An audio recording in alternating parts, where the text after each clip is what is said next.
யாரு? ஏய் நீ சேலம் பொண்ணு ஃப்ரீயா தானே சொல்லு. கண்டுபிடி. நீ தான் எனக்கு தெரியும். நான் தான் இப்போ ஃபோன் பண்ணி ஒன்று வர சொன்னேன். விடுடி. கண்டுபிடிக்க முடியலையா? முடியலையா? நீயா? நீ எதுக்குடா எங்க போனா என்ன வந்து தொந்தரவு பண்ற?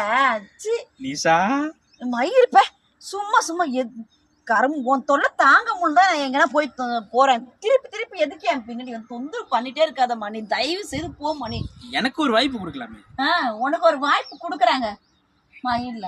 ஐயோ செல்லம் அழகா இருக்கு. அன்னைக்கு அழகா இருக்கு தெரியுமா? சூப்பரா இருக்கு. இப்படி வா நில்லு. இது தோடாம பேசுடா. எங்க போனா மூக்க முடிச்சுனே வந்துருவான் பின்னாடியே. வலி நெடுங்க ஒரு மயிரும் கிடையாது. போ காட்டு மூச்சு காட்டு மல்லி மயிரும் மல்லி.